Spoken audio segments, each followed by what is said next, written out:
It was a night like no other in Dresden. The city, known for its Baroque architecture and rich history, was draped in the quiet hush of early morning. The moon hung in the sky, casting a thin silver veil over the Elbe River and shimmering gently across the facades of the historic buildings. But within the walls of the royal palace, under the shadowed corridors of the world-renowned Green Vault, a different kind of moonlight shone, a cold, foreboding light that flickered from the lamps held by a group of figures.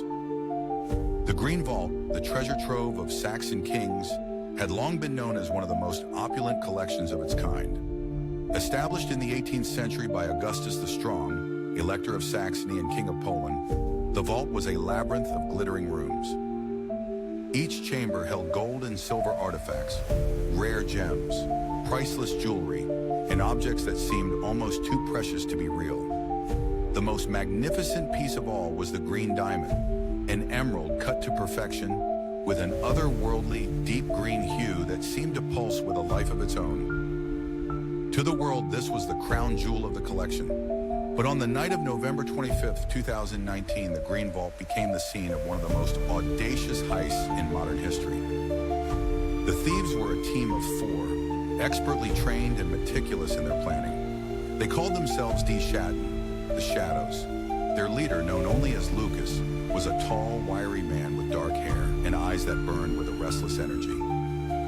His team was composed of Anna, a master of locks and mechanical puzzles; Tariq, whose silent movements and quick reflexes made him a ghost in the night; and Dmitri, a hulking brute with hands that could bend steel, but whose mind was sharper than his physique would suggest.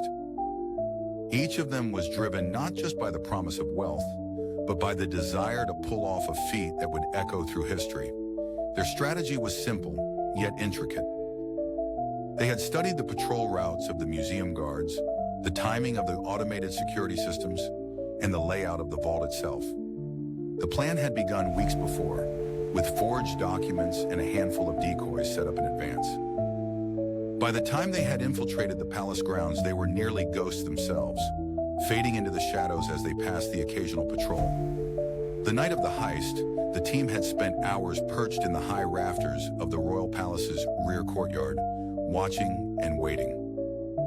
The building was old, but its walls were strong.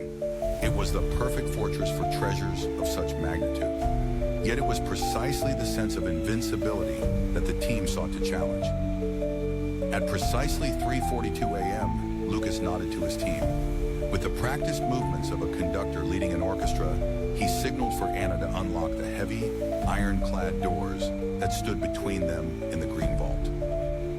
The mechanism was old, a relic from the 18th century, but still potent. Anna knelt down, her eyes flickering with both concentration and exhilaration as her nimble fingers worked the tools.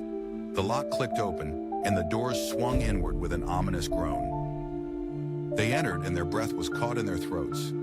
The room was a cathedral of wealth, gold-encrusted mirrors, glass displays that refracted light like diamonds scattered across the floor, and shelves laden with ornaments of jade, pearls, and precious metals.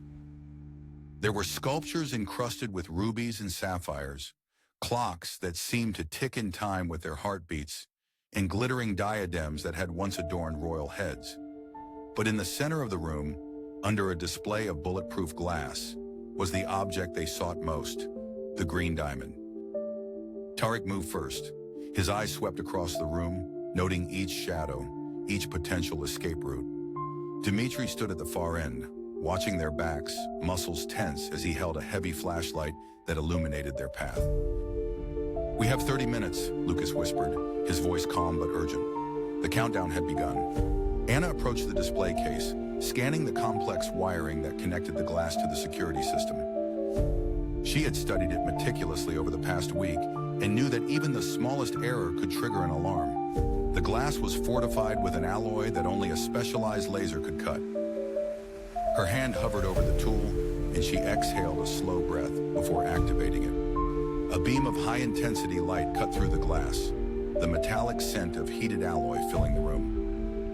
As Anna worked, Lucas paced, his mind whirring with possibilities. The alarm was not the greatest threat. It was the surprise reinforcements that would pour into the palace if they were discovered. He glanced over at Dmitri, who nodded silently and kept the flashlight moving to deter any possible motion sensors. Then, with a sharp sound, the final piece fell away. Anna reached in, her eyes wide as she held the green diamond in her gloved hands. The gemstone caught the dim light and threw reflections like emerald lightning across the room. "Got it," Anna said, her voice barely a whisper. But the thrill of victory was short-lived.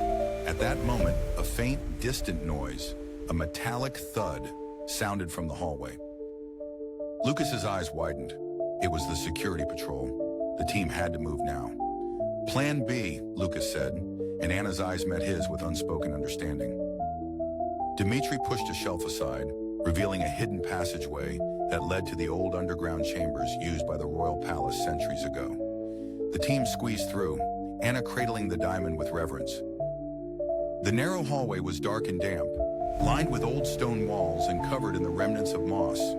It was claustrophobic, but it would lead them to the river's edge, where their escape vessel awaited them.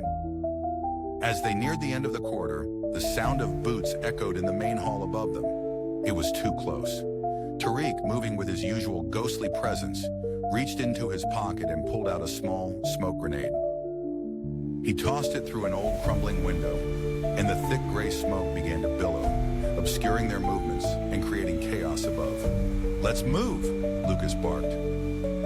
Dmitri led the way, the weight of the green diamond heavy in Anna's hands. They slipped out into the cold night air, the moon now hidden behind clouds as if it too was holding its breath.